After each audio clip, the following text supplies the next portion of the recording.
बनाने का संकल्प लेकर ये प्रयास शुरू किया था। शेखपुरा जहाँ हम रहते हैं, पहले रहते थे, अभी कहीं रहते हैं, वहाँ पर कमरे में कोई 20-25 महिलाएं, 2-3 बैठकें उनकी हुई और हम लोगों ने कहा कि हम लोगों को कोई महिला प्रकोष्ठ नहीं बनाना है, जन सुराज में कोई महिला प्रकोष्ठ नहीं बनाना है। रैली में बस भर के महिला को लाकर स्टेज के सामने बैठाना नहीं है, हम लोग को महिला नेत्री बनानी है। वो महिलाएं जो नेतृत्व करना चाहती हैं। और उसका पहला पैरामीटर ये किया कि कम से कम 40 महिलाएं जरूर चुनाव जीतकर विधानसभा में पहुंचे। ये आज तक 75 साल के इतिहास में किसी दल ने 40 लोगों को, 40 महिलाओं को चुनाव लड़ने का अवसर बिहार में नहीं दिया। महिलाओं ने ये भी कहा, कई महिलाओं ने ये भी कहा भैया आधा हम लोग को मिलना चाहिए, किसी ने कहा भैया वह 1/3 मिलना चाहिए।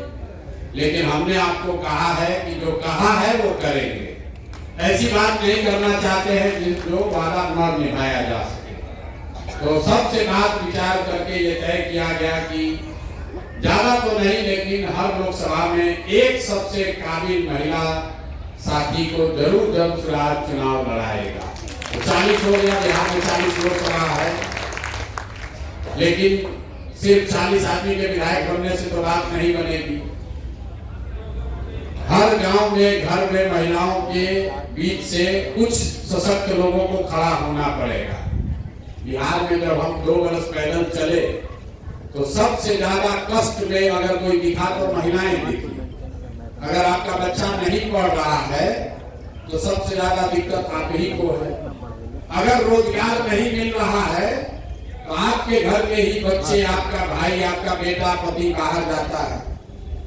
लोग बता रहे हैं कि प्रशांत किशोर घर परिवार छोड़कर 2-2.5 बरस से यहाँ बिहार में घूम रहे हैं।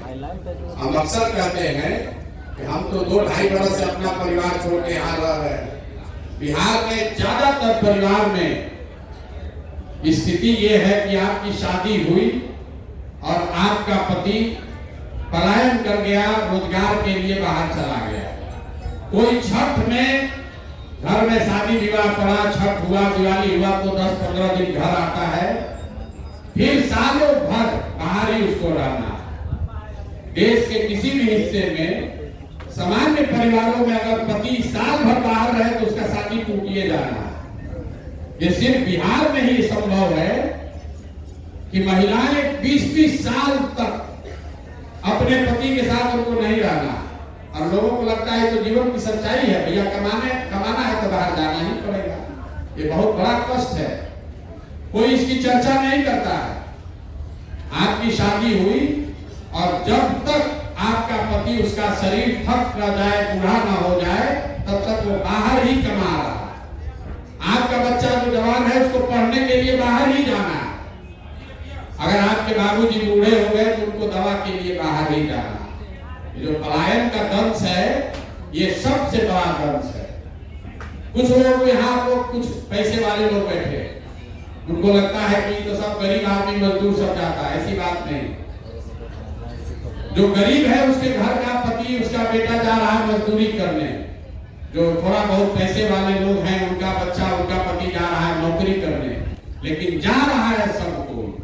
गांव में शायद ही कोई ऐसा आपको गांव मिला है जहां पर जवान लड़के आपको रोड पर मिलेंगे।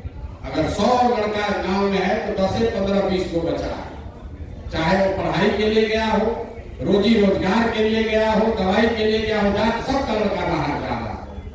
इसलिए जरूरत है महिलाओं को जागृत होने के लिए, खड़ा होने की। अगर बिहार में स्थिति परिवर्तन होगी तो सबसे बड़ा फायदा बिहार के महिलाओं को होगा, क्योंकि आप ही यहाँ रहते हैं। आपका पति तो फिर भी मान लीजिए कितना भी कष्ट है, बॉम्बे घूम कर आ रहा है, आपका पूरा जीवन यहीं पर बीत रहा है। यहाँ अगर बिजली नहीं थी तो आप ही को ढिबरी और ललटेन में रहना पड़ता था। बिजली आई तो सबसे बड़ा फायदा महिलाओं को हुआ। आपके घर में भी तो बिजली जल रही है, इसलिए व्यवस्था अगर सुधरेगा तो सबसे बड़ा उसमें आपकी सबसे बड़ी हिस्सेदारी है। आज एक समूह में आप यहाँ आए हैं, क्यों आए हैं? कि बहुत सारी महिलाओं ने कहा भैया हम लोग राजनीति तो करना चाहते हैं, समाज में निकलना चाहते हैं, लेकिन परिवार का वैसा सपोर्ट नहीं है। आपके घर में कोई पुरुष है, आपका बेटा है, भाई है, वो राजनीति करने जाता है, भले 10 वर्ष में उसका कुछ ना हो, फिर भी परिवार से उसको मदद मिलती है। कोई महिला अगर बाहर निकल रही है, आदमी द्वारा कहे घर का आटा गील कर रही हो, तुमको कोई जाने का जरूरत नहीं।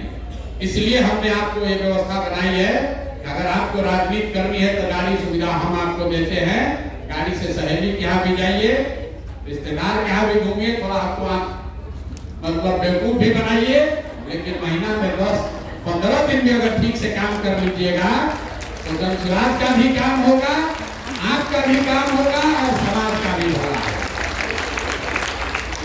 अभी तक किसी दल ने इतना बड़ा रिसोर्स महिलाओं को नहीं दिया होगा। एक साथ 250 गाड़ी, आप पैसे की नहीं है, गाड़ी जो है वो आपके लिए मोबिलिटी है, आपकी स्वतंत्रता का हथियार है। घर में आप 4 घंटा अगर आपको गाड़ी मिली है, कोई घर से पूछने की जरूरत नहीं है कि काहे जा रहे हैं, 4 महिला बैठ कर आप जा सकती हैं। इसलिए 1000 महिलाओं को ये सुविधा हम लोग दे रहे हैं। 4-4 का समूह बनाइए, गाड़ी पर बैठिए और अपने समाज का नेतृत्व खुद कीजिए। 50% सीट यहाँ रिजर्व है पंचायती त्रिस्तरीय व्यवस्था में।